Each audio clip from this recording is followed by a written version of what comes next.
I don't think we understand or acknowledge just how important the brand of a watch is. I want to explore that a bit today.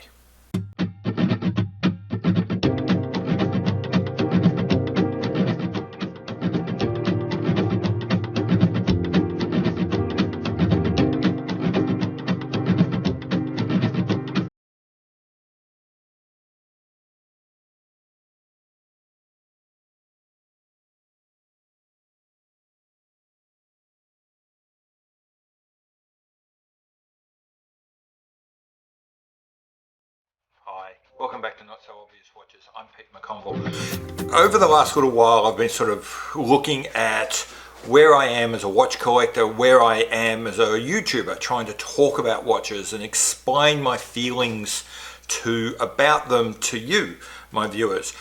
I'm not convinced I've done a particularly good job in doing that. And I think one of the problems I've had is in trying to understand and talk about brands.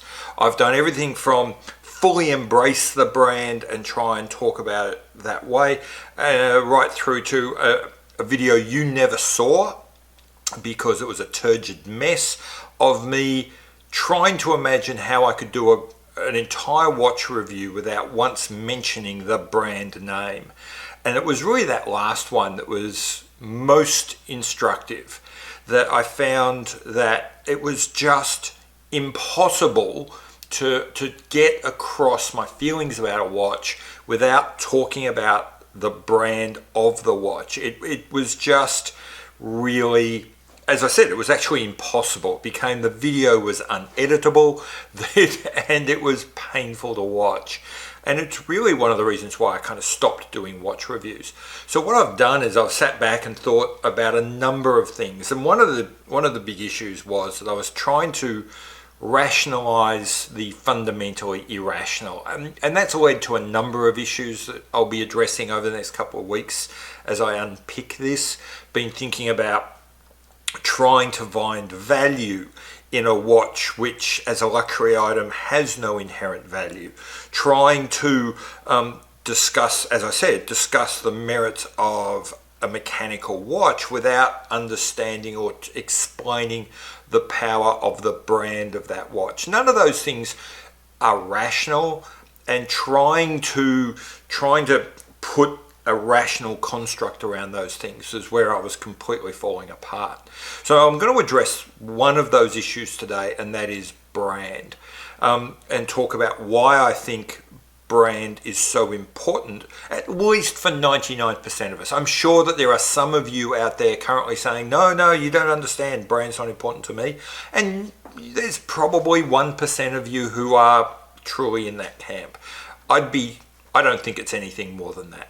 So why do I think brand is so important? I suppose I'll address that in two issues. First off, what brought me to this realization was a number of things, a number of discussions with other watch enthusiasts, a lot of sort of introspection. Some of it was reading books that have, quite frankly, nothing to do with watches, but have a lot to do with economics and design and so forth.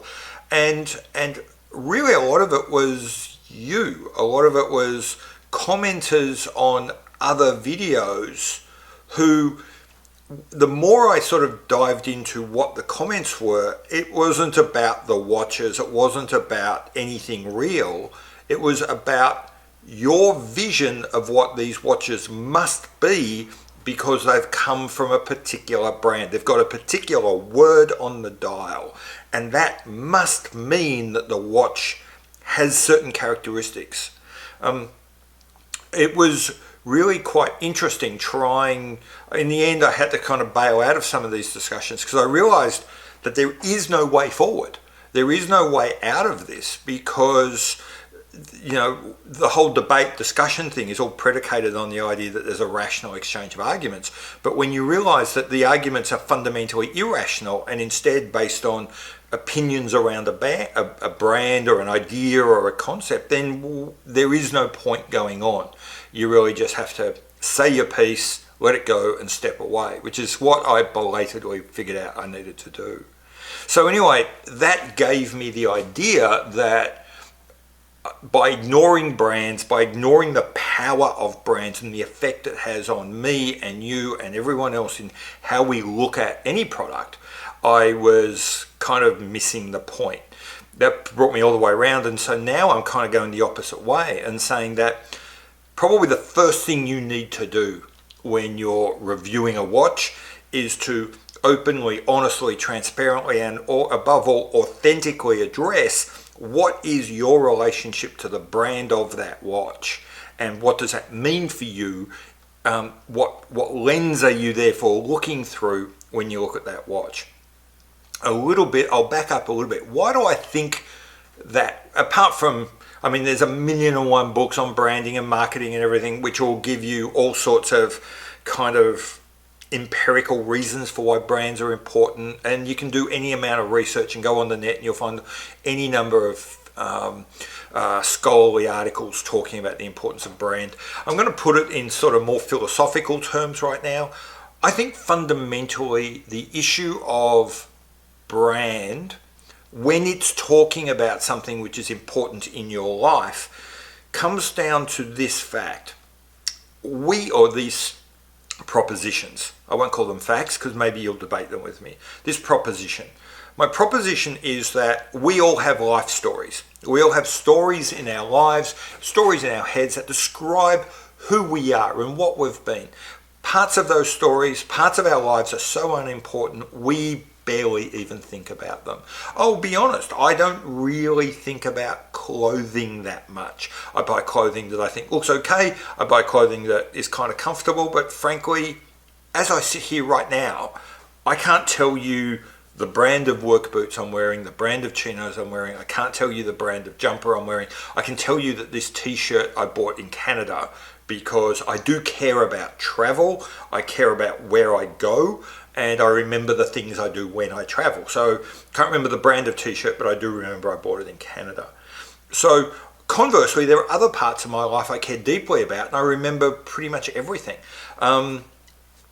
Cameras, bicycles, wristwatches, cars, those are all really important to me. And as a result, or at the same time, I remember the brand of every camera, every lens, every microphone, every bicycle tire, every wristwatch band, every car component. I remember the brands of everything I've used and why. And I think it's because when I care enough about something that it becomes part of my story, I want the products and the brands of those products to also be part of my story. I take a conscious decision to make the Sony story part of my story of photography. I take a conscious decision to make the Lancia story part of my story for my life with cars, and Alpina and other brands with watches. Conversely, I also make conscious decisions not to include the story of other brands in my personal story. You know, I'll go into it in another video one day, but the truth is, I don't want the story of the Rolex brand associated with my personal story. So as a result, I will probably never buy a Rolex. Now, you know what? That's okay. That's no problem. That's no skin off anyone's nose until, as a YouTuber, I start talking about brands. I start talking about watches. And if I don't recognize that I am accepting and rejecting the stories of some brands, and if I don't deal with the fact that I'm looking at a brand through that lens, then how can I be certain? How can I know that I'm actually talking accurately about that brand? How can I know that I'm giving you, that I'm conveying to you an impression that will make sense, that will be useful to you?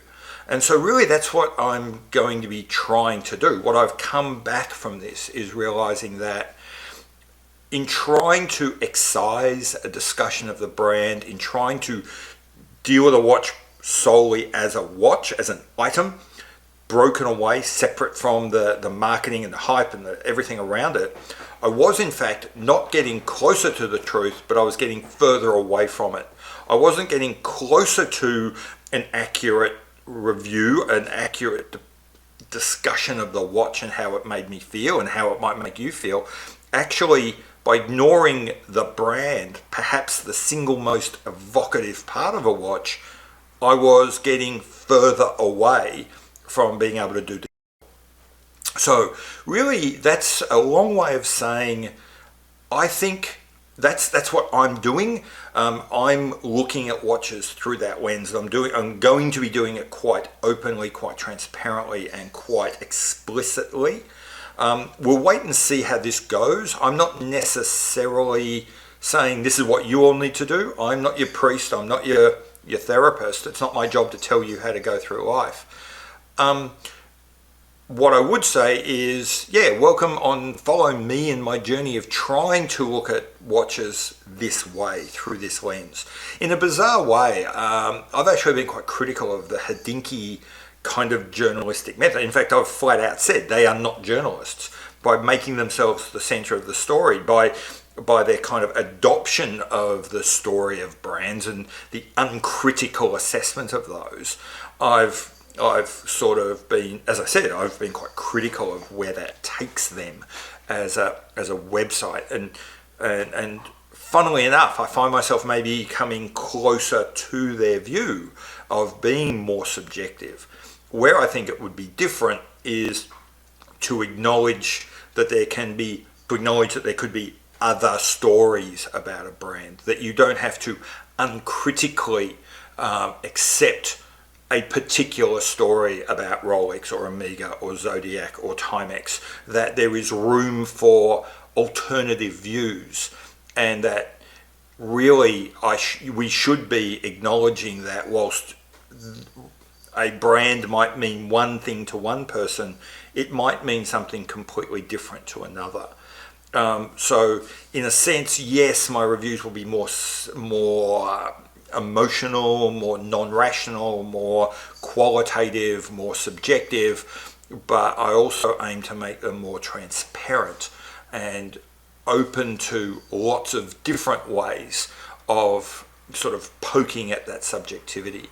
So this has been a really difficult video for me to do. I have lost count of how many times I have thrown my hands in the air, sworn at the camera, hit stop, and reformatted the card.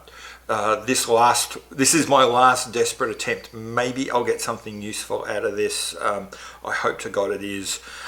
I strongly suspect I probably haven't got to an end with this video. I think there'll be more sort of poking at it and figuring out what it means and decide and redirections and going all over the place. But I wanted to get started. I felt like I don't want to get mired down in constantly rethinking about what I'm trying to say. So I figured I'd just talk to the camera, get it all done, get it on YouTube, get your comments, maybe stop this whole philosophical thing, maybe take it somewhere else. But there it goes. Anyway, I've been Pete McConville. This has been Not So Obvious Watches and some half-assed, half-baked thoughts about where I want to go in the future and some ideas about brands. Interested in your ideas? And I'll see you later. Bye.